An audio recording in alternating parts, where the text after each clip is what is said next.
Hey guys, welcome to the channel. My name's Evan. I am the Retro Redneck. Tell you a little bit about myself, a little bit about the channel. So, this wasn't really my thing, I'm not a record myself kind of person, but I am the co-owner of Waybacks Arcade. It's the biggest arcade in Louisiana as far as classic games, pinballs, and whatnot. I've had a lot of people say, man, what you do is really cool, you should record it. And so that's what we're going to do. Give you a little intro for the channel. I'm actually not at Waybacks. I am at the shop. This is my home arcade. You can see, got the games behind me. But what we're going to do in this channel is just kind of a little bit of everything. We're based out of central Louisiana, around Pineville. I don't know if you've ever been through Louisiana. You probably never even heard of Pineville. Even if you live in an hour or two away from here, you probably haven't heard of it. But you should really check it out because it's the biggest retro classic arcade in the state. Pretty good size, as far as other states go too. We have over 150 arcade cabinets on the floor. I think we're 19 pinballs currently. We're always adding to the lineup. You got basketballs, air hockeys, skee balls, all that good stuff. So, you should click the link, go to our Facebook page, check us out, and see what some of the stuff we have going on. But so the channel's going to actually be a little bit of that. We're going to go walk through Waybacks. We're going to show you, some of the games. We'll probably do some plays of several of the games because a lot of them y'all know, a lot of them y'all may not. We have some obscure titles in there. And so we'll set the tripod up like a lot of the guys do on YouTube, and we'll give a little history. One thing that people wanted to see a lot of was the restoration process, because here in central Louisiana at least, arcades, man, we're in a barren wasteland. I've been in this hobby for a little over 10 years, and finding games are tricky, and finding games that are intact are even more tricky, or finding games that aren't, converted to Golden Tee or Trivia Whiz or something like that. It's nearly impossible.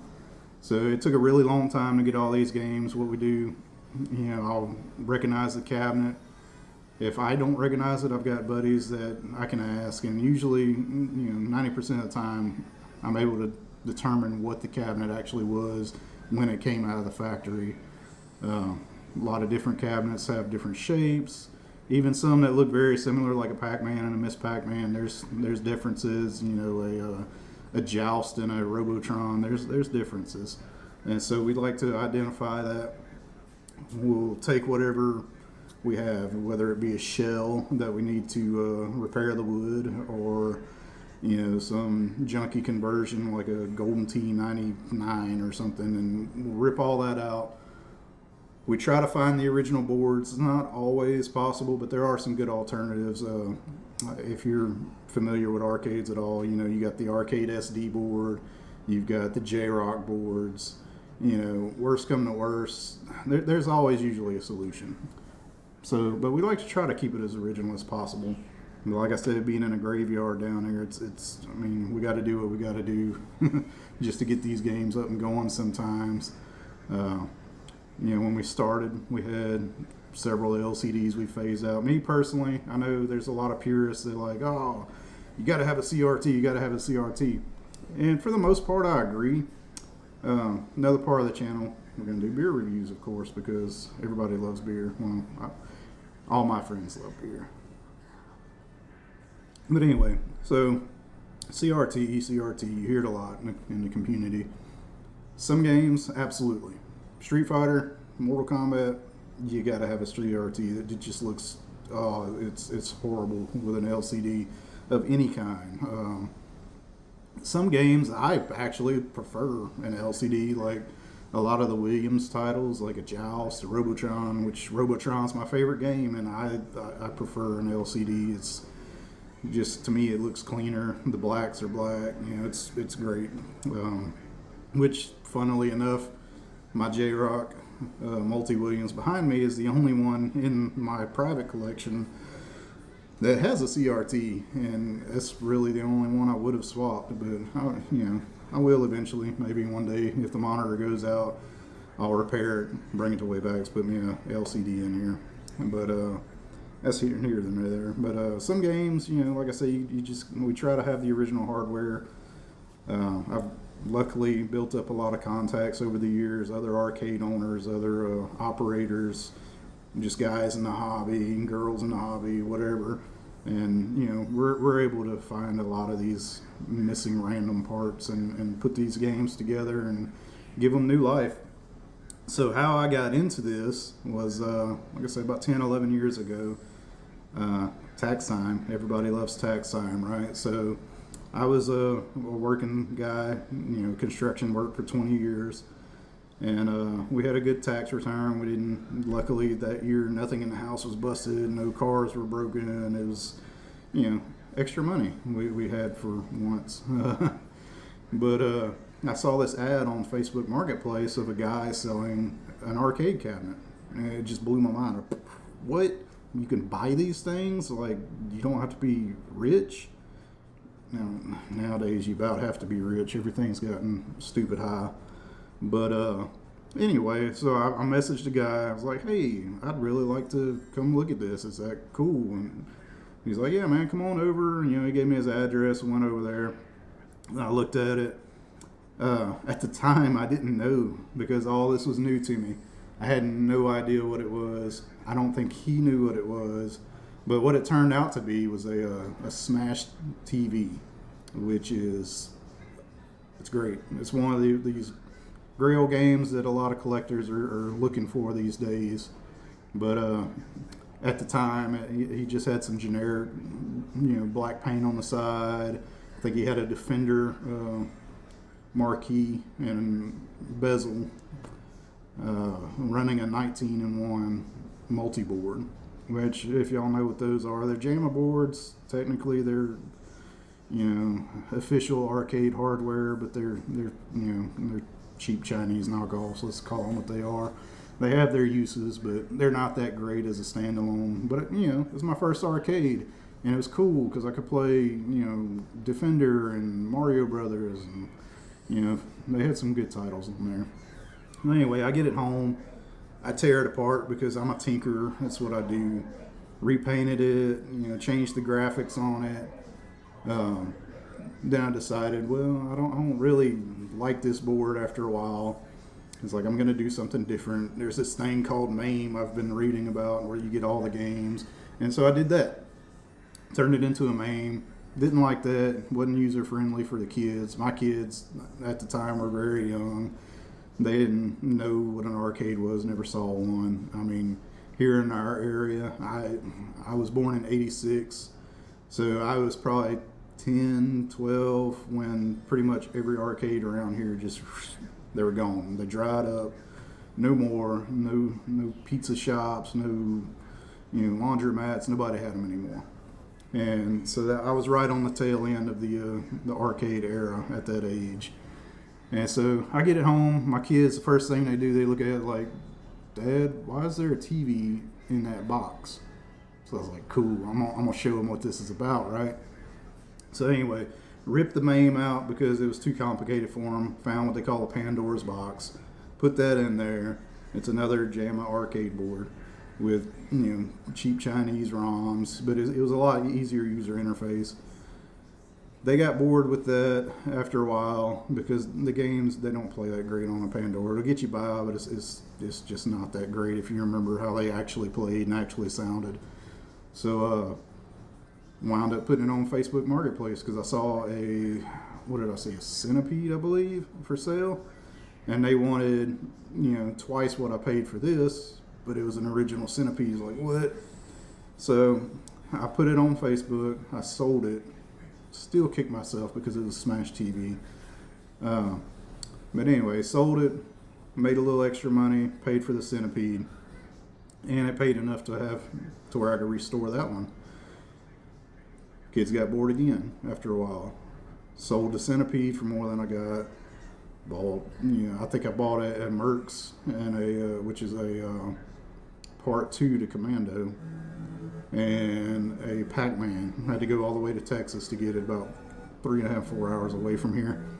So I got that, got it home, played that for a while, found another game, added it, found another game, added it, sold some, bought some, and I pretty much used my hobby to fuel my hobby at that point. So it was cool, kept the wife happy. Kids were always getting a rotation of games. Wound up, like I said, I put these on Facebook Marketplace when I'd get bored for a little markup from what I've had into them. Because at that time, the market was cheap and it was going up and up and up and up and up. Everybody was kind of getting into the arcades at this point. It was kind of a resurgent boom. Well, this guy on Facebook, he messaged me. He's like, "Hey, you don't know me, but I like arcades and we should be friends." And I thought, this guy's like really weird. I'm not even going to answer this dude. Like, that's odd. Because I'm not very much of a people person. I'm more of a quiet, homebody type guy. But anyway, after a while, he kept messaging me. So my buddy that I actually bought the first arcade from, we became real good friends. He's like, "Hey, you should have him over, and maybe we'll learn some other stuff." And so Jeremy was the guy that was messaging me, who was my business partner at Waybacks.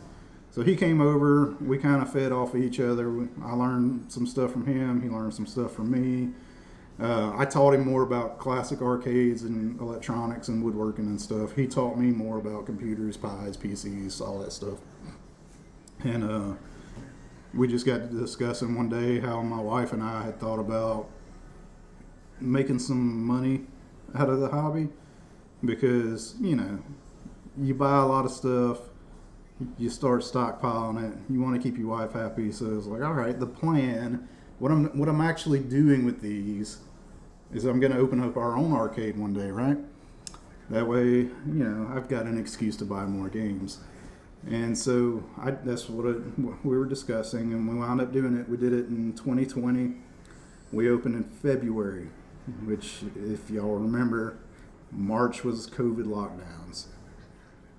Horrible time to open a business. We had, I think, 31 days we were open, and then the government's like, "Nope, close everybody." But anyway, it was a little tiny place, 1,400 square foot. Long story short, we got back open, 5-6 months later. The bank account was pretty much empty at that point. But we came back with a boom. Like, our area really loved it. They wanted to get out. They were all stir crazy. They wanted something to do with friends and family. And that allowed us to go from 1,400 square feet to a 15,000 square feet building, which we're in now. It was actually an old supermarket. So, as you can imagine, we got a lot of room now, which is really cool because it let us, let us really grow and get more games. And because I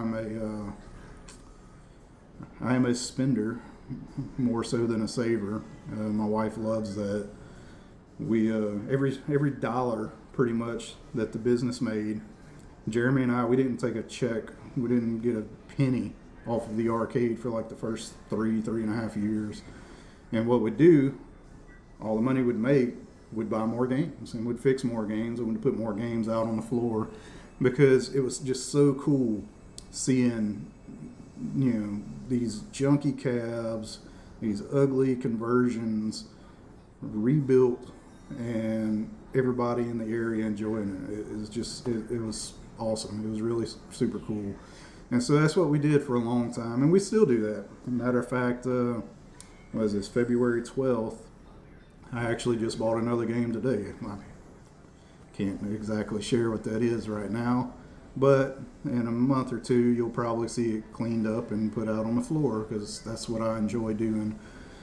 At the heart of it, I'm a tinkerer. I love getting these old ratty cabs, bringing them back to life. People's like, "Oh man, you must play a ton. You just play games all the time." Like, actually, no. Like, not really. Like, the most I typically play is getting it working. Like I'll fix the board, I'll fix the wiring, change the buttons and joysticks, new artwork. I'll play it to make sure it's good, and then I put it on the floor.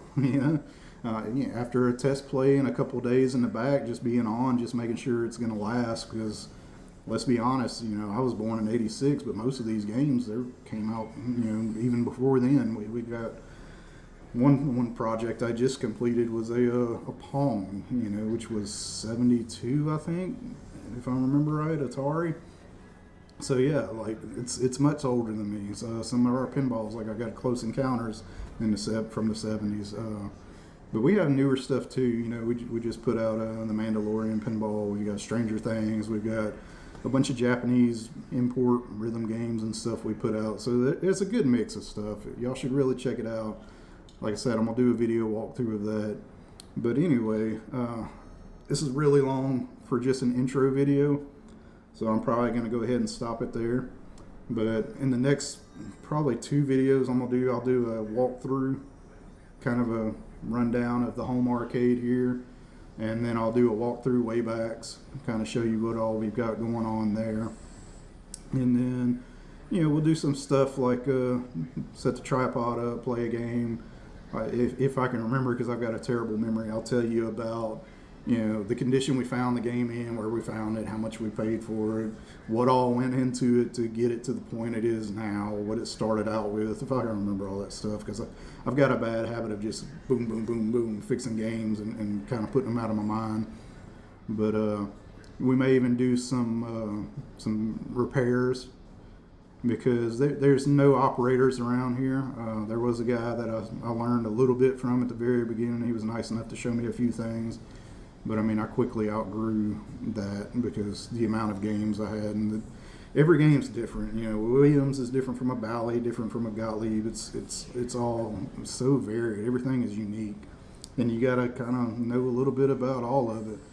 So I've self-taught 90% of it, and a lot of it's confusing. A lot of it's digging through forums. A lot of it's trial and error. You're just trying things, and so if I can think enough to take the time to set the camera up and capture some video, we'll do some repairs, we'll do some monitor repairs, we'll do some board repairs, we'll do some cabinet repairs, woodworking, painting, all that good stuff. And then on the more relaxed episodes, I've got friends that have home arcades. We'll go to their arcade, check out their games, hear their stories. We'll have them come here. We'll drink some beers. We'll do some beer tastings and reviews.